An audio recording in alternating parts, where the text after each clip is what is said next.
நான் யாருக்கு பயப்பட மாட்டேன், நான் வந்து மண்டிட்டு வரல, அது இதுன்னு அவருடைய பேச்சு எல்லாமே அவருக்கு கொடுக்கப்பட்ட சுதந்திரத்தை மீறி தான் இருந்தது.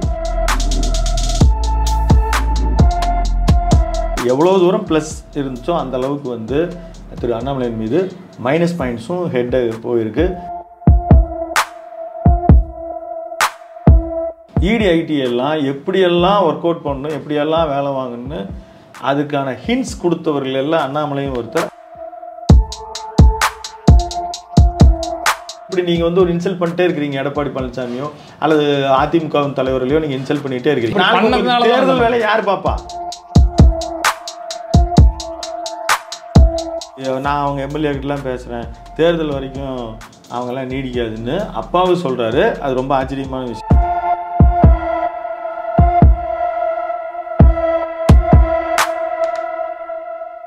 அறம் தமிழ் நேயர்களுக்கு வணக்கம். நடப்பு அரசியல் குறித்து பேச நம்முடைய இணைந்திருக்கிறார் அறம் தமிழ் எடிட்டர் திரு விஜயராமன் அவர்கள். சார் வணக்கம். வணக்கம். 2026 அமையப்போவது கூட்டணி ஆட்சி அல்ல, பாஜக ஆட்சி தான் அப்படின்ட்டு நேற்று அண்ணாமலை ஒரு நிகழ்ச்சியில் கலந்துக்கிட்ட போது சொல்லியிருக்காரு. மறுபடி எடப்பாடிக்கு எதிரான நிலையை ஸ்டாண்ட் எடுக்கிறாருன்னு நினைக்கிறீங்களா அண்ணாமலை அவர்கள்? இல்லை, ஒரு நீண்ட நாட்களாகவே ஒரு எடப்பாடியோடு அவர்களுக்கு வந்து ஒரு ஒற்றுமையின்மை தான் அவருடைய மனதளவில் இருக்குது. அவர் வந்த பொழுதே, அதாவது அவர் துவக்கம், அவர் கர்நாடகத்தில் அதிகாரியாக இருந்து வந்த பொழுது கூட அவருக்கு உடனே துணைத் தலைவர் பதவி கொடுத்து, தலைவர் பதவியை கொடுத்து அவருக்குன்னு ஒரு பெரிய அஜெண்டா கொடுத்தாங்க. ஒரு துக்ளக் ஃபங்க்ஷனில் கூட அவர் குருமூர்த்தி சொல்லியிருந்தார், ரஜினிகாந்த் அவர்களுடைய சாய்ஸ் வந்து அண்ணாமலை தான் அப்படின்னு. அந்த அளவுக்கு அவர் வந்து மோல்ட் பண்ணிட்டாங்க. நீங்கள் தான் தலைவர், அடுத்த 2026 வரைக்கும் நீங்கள் தான் தலைவர், அடுத்த சிஎம் கேண்டிடேட் நீங்கள் தான், அதை நோக்கி நீங்கள் பயணப்படுங்க அப்படின்னு சொல்லி அவரை பெரிய அளவில் ஒரு கொம்பு சீவி விட்டுட்டாங்க அங்கே மேலே பிஜேபி. இன்றைக்கி அவர்களே அவரை வந்து தள்ளி வச்சுருக்கிறாங்க. அதுக்கு முழு முதற் காரணமாக எடப்பாடி இருக்கார். எடப்பாடி எங்களுக்கு உங்களோட கூட்டணியில் இருக்கிற ஒரு டிஸ்டர்பன்ஸ் யாருன்னா அண்ணாமலை தான் அப்படின்றார். 2024 வந்து ஒரு பெரிய அளவில் கூட்டணி முறிந்ததுக்கு மிக முக்கிய காரணமாக எல்லாருக்கும் தெரியும். அவர் வந்து தேவர் குறித்து, அண்ணா குறித்து பேசியது, அதை மட்டும் எடப்பாடியே வந்து கிணற்று தவளை, தற்குறி, இந்த மாதிரி எல்லாம் பேசுகிறார். அவர் நினைக்கிறாரு நான் வந்து முழுமையாக நான் வந்து அதுக்கான குவாலிஃபைடு, நான் இங்கே இருக்கிற எல்லா அரசியல் தலைவர்கள் CM candidate I am full qualified அப்படின்னு அவர் நினைக்கிறார். அவருடைய கல்வி, ஒரு பின்னணி அவர் நினைக்கிறார். ஆனால் அவர் எங்கே இருக்கிறாரு? அந்த மாதிரி 1000 பேர் இருக்கிறாங்க, அந்த மாதிரி ஆயிரக்கணக்கான பேர் ஒவ்வொரு கட்சியிலும் இருக்கிறாங்க. ஆனால் தலைமையாக இருக்கிற எடப்பாடி அவர்கள் வந்த அரசியல், எந்த ஒரு கட்சியில் அவர் வந்து நிற்கிறாரு, யார் பின்னணியில் அவர் வந்தார், ஸோ அதெல்லாம் கால்குலேட் பண்ணோம்.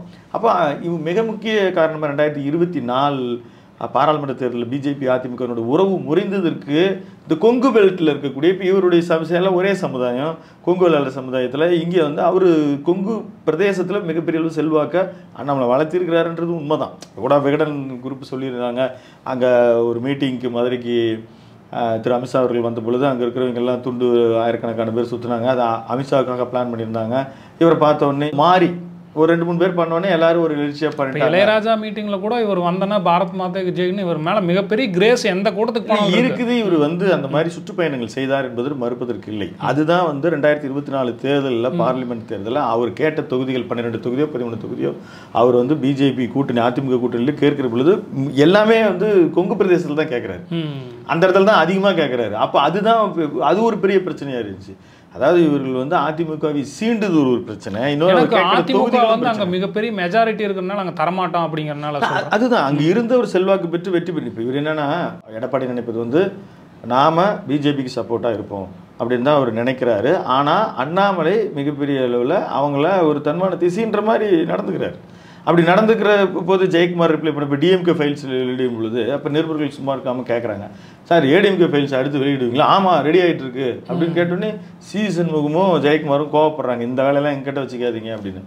ஆனால் அவர் இந்த மாதிரி நான் யாருக்கு பயப்பட மாட்டேன், நான் வந்து இதுக்காக வரல, நான் ஒன்றும் மண்டிட்டு வரல, அது இதுன்னு அவருடைய பேச்சு எல்லாமே அவருக்கு கொடுக்கப்பட்ட சுதந்திரத்தை மீறி தான் இருந்தது.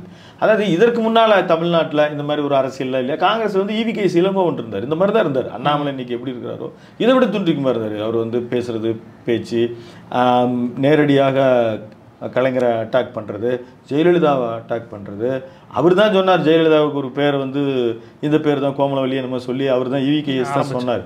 ஏன்னா ஜெயலலிதா அவர்கள் சோனியா காந்தியினுடைய ஒரிஜினல் பேரை சொல்லி அவங்க அதை விமர்சனம் பண்ணும்போது இவர் இதை ரிப்ளை பண்ணி இது மட்டும் இல்லாமல் ஏடிஎம்கே எதிர்த்து பேசுவது மட்டும் இல்லாமல் அன்னைக்கு திமுகவுக்கு தலைமையேற்று அவங்க கூட்டணியில் இருந்த கலைஞரையும் அவர் கடுமையாக விமர்சனம் பண்ணார். அதனால் அந்த மாதிரி இவர் வந்து இவருடைய ஏஜ், இவருடைய பேக்ட்ராப் அதெல்லாம் முழு அரசியல்வாதி, அரசியல் குடும்பம், அதை சகித்துக்குவாங்க. அதை தான் இவரும் சொல்கிறார், நான் என்ன பரம்பரை அப்படின்னு நினச்சிங்களா, நாடு மாடு கூட மேய்க்க போவேன்னு சொன்னாலும் அவர் பேசுகிற அட்டாக் பண்ணுறது ரொம்ப அதிகப்படியான அட்டாக்காக இருக்குது. அதனால் எடப்பாடிக்கும் இவருக்குமான ஒரு பணி போர்ன்ற அளவுக்கு இருக்குது. இப்போ இன்றைக்கி எல்லாருமே இது தனிப்பட்ட கருத்துன்னு திருமதி தமிழிசை உட்பட பலரும் வந்து இது அவருடைய தனிப்பட்ட கருத்து. தனிப்பட்ட கருத்துன்றது பிஜேபிக்கு வந்து இடம் இல்லை. இப்போ காங்கிரஸ்லையோ மற்ற இடங்கள்லையோ தனிப்பட்ட கருத்து அது சுப்பிரமணிய சாமி மட்டும்தான் எக்ஸப்ஷன். அவர் தனி கட்சி நடத்திட்டு இருந்து போய் அவர் தனியாக இன்றைக்கி மோடியோ கடினமான வார்த்தைகளில் திட்டுறாரு. அவங்க அது வந்து அவரை சேர்க்கவும் முடியாமல் நீக்கவும் முடியாமல் வச்சிருக்கிறது ஒரு வகை. ஆனால் இங்கே அப்படி கிடையாது, அண்ணாமலை அப்படி கிடையாது. முன்னாள் தலைவர் சொல்லும்போது அது எப்படி தனிப்பட்ட கருத்தாக இருக்கு. ஆமாம், முன்னாள் தலைவராக இருக்கிறார் அவர். இப்போ ஒரு அமித்ஷா வந்து 11 ஆண்டுகள் ஆட்சியின் சாதனை விளக்க கூட்டங்களில் அவர் நடத்துறாரு. அங்கே வந்து கேட்கும் பொழுது நான் பேசினா வம்பா போயிருன்றாரு. ஆனால் அவர் வந்து சொல்றாரு. இப்போ இதுக்கு வந்து இப்போ பாண்டே மாதிரி இருக்கவங்கெல்லாம் வந்து சொல்லும்போது ஒவ்வொரு கட்சி தொண்டரும் என்ன நினைப்பான், அவங்க வந்து கட்சி வந்து ஆட்சி கொண்டு தான் நினைப்பாங்க. இப்போ இதுக்கு முன்னால் வந்து காங்கிரஸ் வந்து காமராஜர் ஆட்சி அமைப்புன்னு ஒருத்தர் சொன்னது இல்லையா, அவங்க வந்து பாமக வந்து சொல்வது இல்லையா, நாங்கள் தான் அடுத்த ஆட்சிக்கு வர போகிறோம் அப்படின்னு. அது மாதிரி இவர் வந்து பிஜேபி ஆட்சி பெறுவது அது தவறு இல்லை. நீங்கள் இன்றைக்கி வந்து உங்களால் தான் கூட்டணி சிக்கலாகிருக்குது. உங்களுக்கு தலைமை வந்து சில இன்ஸ்ட்ரக்ஷன் கொடுக்குறதாக தெரிகிறது. ஆனால் நீங்கள் தனி ஆவர்த்தனம் பண்ணுறீங்க. அப்படி பண்ணும்போது அது வந்து ஏடிஎம்கேவை டிஸ்டர்ப் பண்ணுது. நீங்கள் ஏடிஎம்கேவை டிஸ்டர்ப் பண்ண மாதிரி பேசுனீங்கன்றதுக்காக தான் இன்றைக்கி தலைமை பகுதியை நகர்த்தி வைக்கப்பட்டிருக்கீங்க. துணைத் தலைவராக இப்போ நயினார் நாகேந்திரன் அன்னைக்கு அவரோட என்ட்ரி போது அண்ணாமலை இல்லை, ஆனாலும் அவருக்கு தான் தலைவர் பதவி கொடுக்குறோம் அப்படின்னு சொல்லி பிஜேபி அவரை வரவேற்றது. அவரை மட்டும் இல்லை, திருமதி குஷ்பு சுந்தர் அந்த மாதிரி நிறைய பேர் வந்து அவங்க வந்து உள்ளே வர வச்சாங்க. ஆனால் அவர்கள் இப்போ குஷ்புக்கெல்லாம் வந்து அவங்க தொகுதியில் கொடுத்தாங்க, அவர்களுக்கு வெற்றி வாய்ப்பு கிடைக்கல. ஆனால் அவர்களுக்கான ரீப்ளேஸ்மெண்ட் அவங்க எதிர்பார்ப்பு அவர்களுக்கெல்லாம் நிறைவு செய்யப்படலை. திமுகவில் பல ஆண்டுகள் காங்கிரஸ் கூட்டணியில் போது தலைவர் யாருன்னு திமுக தான் முடிவு பண்ணும். இவங்க நமக்கு வந்தால் டிஸ்டர்பன்ஸ் இல்லாமல் இருக்காங்க, நம்மளை வந்து ரொம்ப சீண்ட மாட்டாங்க அப்படின்ற மாதிரி. அந்த வகையில் இன்னைக்கு அதிமுகவினுடைய கூட்டணி நமக்கு தேவைன்றது பிஜேபி உணர்ந்திருக்கு. பார்லிமெண்ட் தேர்தலில் முழுமையாக வந்து பிஜேபி உணர்ந்திருக்கிறார்கள். அந்த வகையில் கடந்த பாராளுமன்ற தேர்தல் போது இவரும் நிறைய தனிப்பட்ட முறையில் அசூரன்ஸ் கொடுக்குறாரு. திரு அண்ணாமலை சொல்கிறாரு, நம்மளால் வெற்றி பெற முடியும், இத்தனை தொகுதிகள் வெற்றி பெற முடியும், நம்மளால் உறுதியாக இருக்கும், இந்த தேர்தல் இல்லைன்னா நம்ம அடுத்த தேர்தலில் வந்து நமக்கான ஒரு என்ட்ரி பலமாக இருக்கும், நான் நடைபயணம் செஞ்சுருக்கிறேன். அப்போ நிறைய சின்ன சின்ன கட்சிகள் எல்லாம் சின்ன சின்ன தலைவர்கள் 11.1% பார்லிமெண்ட் எலெக்ஷனுக்காக பெறப்பட்டாலும் ஓபிஎஸ் உட்பட பொன்னார் உட்பட தமிழிசை சவுந்தரராஜன் திருமதி தமிழிசை சவுந்தரராஜன் உட்பட எல்லாருமே 2ஆம் இடத்துக்கு வந்தாங்க. இவர் 3ஆம் இடத்துக்கு தான் போனார். இப்போ கோயம்புத்தூரில் அவர் வெற்றி பெறுவதாக நினைச்சார். இப்போ நயினார் அவர்கள் கூட 2ஆம் இடம் பெற்றார். ஆனால் அவர் வெற்றி பெற்றிருப்பார். அவர் வந்து அந்த கம்ப்ளைண்ட் வந்து வெளி கட்சியிலேருந்து வந்துச்சா, சொந்த கட்சியிலேருந்தே அவருக்கு வந்து அவர் பணம் கொண்டு போனார் வந்தார் அப்படின்ற கம்ப்ளைண்ட் வந்து உட்கட்சியிலேருந்து அவரை போட்டு விட்டதாக கம்ப்ளைண்ட் இருக்குது. அதை அவர் புலம்பி இருக்கிறார். அதே மாதிரி அவர் வெற்றி பெற்றிருப்பார். அது மாதிரி அவர் செலவு செய்த விஷயங்களை எல்லாம் வந்து வெளிப்படையாக நிறைய வெளியில் தெரிய வச்சுருக்கிறாங்க. ஸோ இந்த மாதிரி விஷயங்கள் எல்லாம் வரும்போது அந்த கம்ப்ளைண்ட்ஸ் எல்லாமே நிறையா எவ்வளோ தூரம் ப்ளஸ் இருந்துச்சோ அந்த அளவுக்கு வந்து திரு அண்ணாமலையின் மீது மைனஸ் பாயிண்ட்ஸும் ஹெட்டு போயிருக்கு. கூட்டணியை சேர விடாமல் இருப்பதற்கு அவர் நிறைய பேசியிருக்காரு. இப்பவும் கிட்டத்தட்ட அந்த மாதிரி தான் பேசுகிறாரு. அந்த வகையில் அவரை தள்ளி வச்சிருக்கிறாங்க. அதை தள்ளி வைப்பதற்கு எடப்பாடி தான் முழுமுதற் காரணம்ன்றதுனால அண்ணாமலை எடப்பாடியின் மீது ஒரு வருத்தத்தில் தான் இருக்கும். பாஜக தலைவர் பதவியிலிருந்து விலகினதுக்கப்புறம் ராஜ்யசபா எம்பி மத்திய அமைச்சராக அவரை சமரசம் பண்ணுறதுக்கு இந்த மாதிரியான ஒரு பதவிகள் கொடுக்குற மாதிரி இருந்தது. ஆனால் இப்போ வரைக்கும் அதுக்கான டிசிஷன் எதுவுமே எடுக்கல. அது வந்து ஒரு அதிருப்தியாக இருக்கிறனால இந்த மாதிரி வெளிப்பாடாக இருக்குன்னு நினைக்கிறீங்கன்னா அண்ணாமலை பேசுவார். நாம கூட ஒரு நேர்காணல் சொல்லியிருந்தோம், அவர் நிச்சயமாக மத்திய அமைச்சர் அடைவார், அவர் மாற்றப்படுவார் அப்படின்னு நம்ம சொன்னோம். அவர் மத்திய அமைச்சர் தரப்படும் அப்படின்னு. ஆனால் ஏன் தரப்படலை அப்படின்னா அந்த மூடில் தான் இருந்தாங்க. ஏன்னா அமித்ஷாவே அவருக்கு ஒரு மத்தியில் வந்து ஒரு பெரிய பொறுப்பு வழங்கப்படும்னு அந்த அடுத்த தலைவர் தேர்தல் அந்த ரிசல்ட் போது அவர் திரு அமித்ஷா அவர்களுமே சொன்னார். ஆனால் அவர் எங்கேருந்து எம்பி செலக்ட் ஆகிறதுன்றதுல ஒரு பெரிய பிரச்சனை கேள்விப்பட்டோம். முதல்ல வந்து ஆந்திராவில் கேட்டாங்க, சந்திரபாபு நாயுடு இங்கே இருக்கு, ஏன் பிரச்சனையே பெருசாக இருக்குது, என்னுடைய கூட்டணிகளை சமாளிக்கணும் அப்படின்னு அவர் தரல. இங்கே இப்போ இப்போ நடந்துச்சு இல்லைங்களா, லாஸ்ட் மந்த்து நடந்த தேர்தலில் 2 சீட்டு ஏடிஎம்கேவில் இருக்குது. இவங்க கேட்கறதுக்கு தயாராக இருந்தாங்க, அண்ணாமலை தான் தயாராக இல்லை. ஏன்னா இறங்கி போறதுக்கு தயாராக. ஆமாம், அவர் வந்து அதில் ஏன்னா அதிமுக கொடுத்துருவாங்க, கொடுத்துட்டா நீங்கள் அடிமை, நீங்கள் வந்து இது தேவையில்லாமல் பேசுனீங்கன்னா ஜெயக்குமார் சிவிசன்கெலாம் போட்டு வெளுப்பாங்க. நீங்கள் எங்களுடைய தலைமையில் தான், நீங்கள் வந்து எங்களுடைய ஆதரவுனால தான் நீங்கள் எம்பி ஆகிருக்கீங்க, மந்திரி ஆகிருக்கீங்க, உங்களால் ரிசைன் பண்ண முடியுமா, அந்த பிரச்சனை இப்படியே போகாது.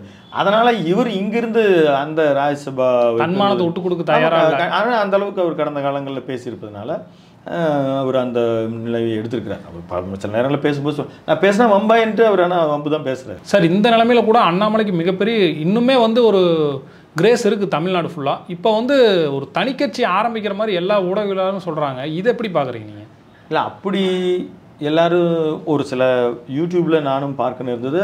ஆனால் அந்த மாதிரி அவர் செய்வது வந்து வாய்ப்பு இல்லை. ஒன்று, ஒரு தலைவராக இருக்கிற பட்சத்தில் நிறைய கான்ட்ராக்ட் வருது மட்டும் இல்லாமல் நிறைய கான்ட்ராக்டுக்கு அவங்க பண்ணக்கூடிய ஒரு உதவியின் காரணமாக கட்சிக்கு வந்து அஃபீஷியலாகவே நிறைய நிதிகள் வரும். அதெல்லாம் ஏபிசின்னு பிரித்து நிதிகளை வந்து பங்கீடு செய்வதில் ஒரு பெரிய எக்ஸ்பீரியன்ஸ் வந்து அண்ணாமலைக்கு இருக்கு. அவரால் வந்து ஒரு பெரிய நபர்களை தொடர்பு கொள்வதோ, இன்றைக்கி வந்து ஒரு புதுதாக ஒரு கட்சி ஆரம்பிக்கிறோன்னு வச்சுக்கோங்களேன், ஒரு மாநாட்டுக்கு பணம் வேணும் அப்படின்னு கேட்டிங்கன்னா தனி கட்சி தோணுன்னா யாருக்கும் தரமாட்டாங்க. அது ஒரு லேபிள், பிஜேபியினுடைய இதுக்கு தான். நீங்கள் எங்கே யார் பரமசிவன் கழுத்தில் இருக்கிற பாம்பு வந்து சௌக்கியமானு கேட்டுச்சான்ற மாதிரி எந்த இடத்துல இருக்கிறோம் அப்படின்றது ரொம்ப முக்கியம். நீங்கள் அதிகாரம், நீங்கள் இப்போ இவெல்லாம் கிரேஸாக அப்படி வராங்கல்ல, ஆயிரக்கணக்கான பேர், நூற்றுக்கணக்கான பேர் அண்ணாமலை வரும்போது அப்படியே ஓடி வந்து அவர் அப்படியே இது பண்ணுறாங்கல்ல. இல்லை, இப்போ சீமான்லாம் வாங்குறாரு, அந்த மாதிரி வாங்குறதுக்கு வாய்ப்பு இல்லை. அவரு பேச்சு, அவருடைய பேச்சு இருக்குது, அது நம்ம ஏற்கிறோமா ஏற்கலையோ அவருடைய பேச்சு இருக்குது. ஆனால் தொண்டர்கள் கட்சி அவர் என்ன இன்னைக்கு உடனே திரட்டிட்டாரு. எப்படி உடனடியாக அண்ணாமலைக்கு அந்த இது வருது? இவரும் பேசினாருனாலும் பணம் செலவு பண்ணாமலாம் யாரும் வரமாட்டாங்க. நீங்கள் சின்ன எம்ஜிஆர்னு சொல்லி வளர்ப்பு பையனுடைய தம்பி, அதாவது அவர் சுதாகரனுடைய தம்பி ஒருத்தர் இருந்தார், படம் கூட ஒன்று நடித்தார், ரிலீஸ் ஆகல, தலைவா அப்படின்னு சொல்லி சந்தானம்லாம் நடித்தார். ஏன் ரிலீஸ் ஆகலன்னு நீங்கள், அது பெரிய கதை. நீ யார், நீங்கள் உனக்கு பணம் எது, எங்கேருந்து வந்த அப்படின்ற மாதிரி பிரச்சனையெல்லாம் அதிகமாகிடுச்சு. அந்த அவர் வந்து அவர் நடைபயணம் போனார், இவரும் போனார். சின்ன யார் கணக்கு இருக்குது. இப்போது விஜயகாந்த் வெளியில் தெரியும் கருப்பு எம்ஜிஆர்னு சொல்லி போஸ்டர்லாம் போட்டாங்க. அதான் லாஜிக்கலாக அவருடைய குணம் கொடைவள்ளல் எம்ஜிஆருக்கு இருக்கிறது, திரு விஜயகாந்த் அவர்களுக்கும் இருந்தது. ஏதோ ஒரு வகையில் எடுத்துக்கிறோம், ஒரு வகையில் ட்ராவல் பண்ணுறோன்னு வச்சுக்கோங்களேன். அவர்களாம் யாருனே தெரியாதுங்களே. இப்போது ஜெயலலிதா அவர்களுடைய வளர்ப்பு மகன், அவருடைய தம்பி பாஸ்கரன் நினைக்கிறேன் அவருடைய பேர், அவர் சுதாகரன், இவர் நடைபயணம் போனார் தெரியுங்களா. மக்கள் வந்தாங்க. ஆமாம், மக்கள் திரண்டுச்சு. எப்படி திரண்டாங்க? பணம். நீங்கள் யார் கொடுத்து, என்ன தினசரி கூலி வேலைக்கு போடுவீங்க, யார் பணம் கொடுத்தாலும் வருமானம் அப்படின்னு பார்த்தா ஆமாம் வருவாங்க. தமிழ்நாட்டில் எத்தனையோ இலக்கியமும் தமிழையும் அறத்தையும் பேசி நிறைய பேர் இருக்கிறாங்க. அவங்களுக்கு கூடுற கூட்டம் பார்த்தீங்கன்னா கொஞ்சமாக தான் இருக்கும், ஆனால் உணர்வுபூர்வமான கூட்டமாக இருக்கும். நிறைய பேர் பேரை சொல்ல முடியும். ஆனால் இவங்களுக்கு கூடிய கூட்டமெல்லாம் பணத்தின் அடிப்படையில் கூட்டம் தான். அதனால் இவர் தனிக்கட்சி எல்லாம் தொடங்கி நிச்சயமாக செல்லுபடியாகுது. இடி ஐடி எல்லாம் எப்படியெல்லாம் ஒர்க் அவுட் பண்ணணும், எப்படியெல்லாம் வேலை வாங்கணும்னு அதுக்கான ஹிண்ட்ஸ் கொடுத்தவர்கள் எல்லாம் அண்ணாமலையும் ஒருத்தர். அதனால் அவருக்கு தெரியும் பின்விளைவுகள் கடுமையாக இருக்கும். பாஜகவில் ஒரு லேண்ட்மார்க் மாதிரி அண்ணாமலை இருந்தார். அவரை வந்து வெளியேற்றின எடப்பாடி மேலே தனிப்பட்ட ஒரு விரோதம் இருக்குன்னு அது முன்னே நம்ம சொன்னோம். அது இருக்கும், இருக்காமல் இல்லை. ஆனால் இந்த தனிப்பட்ட விஷயம் எந்த வகையில் அது இவரை மீறி கூட்டணி அமைத்ததில் பிரச்சனை இல்லை. கூட்டணி அமைப்பதற்கு தடையாக இருப்பது அண்ணாமலை தான் அப்படின்றத எடப்பாடி தெளிவுபடுத்திட்டார். அவருக்கும் நிறைய சிக்கல்கள். இப்போது அவருக்கு வந்து இந்த கொடநாடு வழக்கு இருக்குது, அவருக்கு வந்து எந்த நேரத்துலையும் எகென்ஸ்டாக மாறுவதற்கு வாய்ப்பு இருக்குது. அதே மாதிரி அவர் இடம்பெற்றிருந்த மந்திரி சபையில் இருந்த அவர் வேலுமணி, வீரமணி, தங்கமணி போன்ற அமைச்சர்கள் மீது எல்லாமே வழக்கு வந்து ஒரு ஈட்டி முனை போல் நின்றுட்டுருக்கு. அப்போ நினச்சா அது வந்து சிக்கலாகும். ஏற்கனவே பெற்று வச்சிருக்கிற வாக்கை விட கீழே போவதற்கு வாய்ப்பு இருக்குது. இப்போ அவர் வந்து டிடிவி தினகரன் ஒரு மிகப்பெரிய சேலஞ்சிங்காக நினச்சவர். அவர் போய் பார்க்காமல நான் பதவியேற்ற பிறகு துணை பொதுச் செயலாளர்னு சொல்லி பரப்பநகர சிறைக்கு செல்லும்போது சசிகலா அவர்கள் எழுதி கொடுத்துட்டு போகிறாங்க. அடுத்த நாள்லேருந்து கட்சியினுடைய பெரிய மையப்புள்ளியாக டிடிவி தினகரன் மாறுறார். ஆனால் அவரோட அவர் பதவியில் வரும்போது அவரோட அவரை இணைந்து பயணிக்க முடியல. அவர் இப்போ போகிறாரு, இப்போ அமமுக ஆரம்பித்தார், போனார். அவரோட கூட அவர் வந்து இன்றைக்கு ஒற்றுமையாக இருப்பதற்கு தயாராக இருக்கிறார், ஓபிஎஸ்ஐ தவிர. அதே மாதிரி அவர் ஓபிஎஸ் விஷயத்தில் நீங்கள் தலையிடாதீங்க, அண்ணாமலை கூடாது. அவர்கிட்ட 2-3 கோரிக்கைகள் அல்லது கண்டிஷன்ஸில் இதுதான் முக்கியமானது. அந்த வகையில் அண்ணாமலை அவங்க வந்து என்ன பண்ண முடியும், ஓபிஎஸ் விஷயம் அது அவங்களுடைய கட்சி பிரச்சனை, அது அவங்க கேள்வி கேட்கும்போது கூட அப்படி தான் சொல்லிட்டாங்க, ஓபிஎஸ் அவங்களுடைய கட்சி பிரச்சனை. ஆனால் அவங்கள கைவிட போகிறதில்ல, அவங்க இந்தியாவில் இருக்காங்க. இங்கே வந்து இவர் அண்ணாமலை வந்து ஏன்னா இவங்க தான் அதெல்லாம் வளர்த்து விட்ட கொம்பு சீவி விட்டார்கள், இவங்க தான் கொம்பு சீவி விட்டு வளர்த்து கர்நாடகாவிலேருந்து கொண்டு வந்து நீங்கள் தான் தேர்தல். ஏன்னா இன்னைக்கு கட்சி அப்படி தான் இருந்துச்சு. நீங்கள் இப்போ பல வகையில், ஆனால் இதுக்கு முன்னால் திரு பொன்னார் அவர்கள் சாதிச்சிருக்காரு, சிபி ராதாகிருஷ்ணன் அவர்கள் எல்லாம் ஓட் பேங்க் வாங்கியிருக்காங்க. 3வது மக்கள் நல கூட்டணியோட துவக்கி 2014 ஆட்சிக்கு வர்ற பொழுது அதில் அங்கே பொன்னார் தான் மந்திரி சபையில் அவர் இருந்தார். அன்றைக்கி பாமக ராமதாஸ் அவர்கள் கூட தருமபுரியில் வெற்றி போனாங்க. அதனால் யாருமே செய்து விட முடியாத ஒரு புதிய சாதனை அண்ணாமலை செய்யவில்லை. அவர் ஒரு அட்டென்ஷன் கிரியேட் பண்ணார். கொங்கு பெல்ட்டில் அவருடைய செல்வாக்கை அவர் நிரூபித்தார். அவர் வெற்றி பெற்றிருந்தாருன்னா இன்றைக்கி நிலைமை வேறு. அவர் வந்து கோயம்புத்தூரில் வெற்றி பெற்றிருந்தார். ஆனால் அவர் பெற்ற தோல்வி தான் அவருடைய அரசியல் இந்த நிலைமையில் இருக்கிறதுக்கு காரணம். இந்த மாதிரி கூட்டணி குறித்தெல்லாம் ஒரு கருத்து வைக்கும் பொழுது அவருக்கு எதிராகவே இது மாறுறதுக்கு வாய்ப்பு இருக்கா? அது கொஞ்சம் வாய்ப்புகள் இருக்குது அவருக்கு எதிராக. ஏன்னா நீங்கள் இவர் ஒரு முக்கியமான விஷயம் என்னென்னா, இப்போ ஒரு அரவங்குறிச்சி, கிணத்துக்கடவு, கரூர் பக்கம் தேர்தலில் திரு அண்ணாமலை நிற்கிறார். இது மாதிரி அவர் ஏடிஎம்கே குறித்து இது மாதிரி எல்லாம் அவர் பேசும் பொழுது இன்றைக்கும் பூத் கமிட்டி முழுமையை பெறவில்லை பிஜேபியில். அப்போ அதிமுகவினுடைய அடிப்படை கட்டமைப்பின் மீது தான் ட்ராவல் பண்ணுறாங்க. அது இன்றைக்கி காங்கிரஸுக்கும் பொருந்தும். அப்படி இப்போ ட்ராவல் பண்ணும் பொழுது இவர் நாளைக்கு தேர்தலில் களம் காணும் பொழுது எப்படி இப்போ இன்றைக்கி இருக்கிற நிறைய பத்திரிகையாளர்கள் திரு ரவீந்திரன் துரைசாமி உட்பட திரு ரங்கராஜ் பாண்டே உட்பட அவங்க முழுக்க அண்ணாமலையை ஃபோக்கஸ் பண்ணுறாங்க. அவர் சொன்னது என்ன தப்பு, அவர் என்ன அவர் கட்சி தொண்டனா அவர் பேசுகிறாரு. அவர் கட்சி தொண்டன்லாம் கிடையாது, அவர் முன்னாள் தலைவர். இன்னைக்கு அவர் அட்டென்ஷன் கிரியேஷன்ல இருக்கிறாரு. அப்போ எதிர்காலத்தில் அவர் வந்து நீங்க சிஎம் கேண்டிடேட்னு சொல்றீங்க. அப்போ ஒரு கூட்டணி கட்சி அவர் எப்படி வேல்யூ பண்ணணும்? நீங்க இந்த மாதிரி பண்ணீங்கன்னா தொண்டன் எப்படி நீங்க வந்து ஒரு இன்சல்ட் பண்ணிட்டே இருக்கிறீங்க, எடப்பாடி பழனிசாமியோ அல்லது அதிமுக தலைவர்களையோ நீங்க இன்சல்ட் பண்ணிட்டே இருக்கீங்க. தேர்தல் வேலை யார் பாப்பா? தேர்தல் வேலை யார் பாப்பா? பிஜேபியில் இருக்க தலைவர்கள் எல்லாம் வந்து பார்ப்பாங்களா, இல்ல பத்திரிகையாளர்கள் வந்து பார்ப்பாங்களா? அங்க இருக்கிற தொண்டன் 2வது கட்டம் 3வது கட்ட இருக்கிற தொண்டன் தான் பார்ப்பான், அவன் பார்க்க மாட்டான். நீங்கள் அப்படி வந்து பல வரலாறு இருக்குது. காங்கிரஸில் இருக்குது. பிரபுன்னு ஒருத்தர் இருந்தார். அவர் இப்போ வெற்றி பெறக்கூடிய ஒரு காலகட்டத்தில் அவர் மேடையில் வந்து நீலகிரியில் நிற்கும் பொழுது செல்வி ஜெயலலிதா அவர்கள் வந்து சரியாக அட்டென்ஷன், அவருக்கு அந்த அம்மாவுக்கு நிறைய சில மாதிரி கும்பிடு மாதிரி நிற்கணும். அந்த மாதிரிலாம் அவர் நிற்காதனால தொண்டர்கள் எல்லாத்தையும் அடுத்த நாளெல்லாம் கோயம்புத்தூர் போக சொல்லிட்டாங்க. எல்லாம் நிறைய வெற்றிகள் பெற்ற பொழுது மிக சாதாரணமாக அவர் தோற்று போனார் பிரபு அவர்கள்.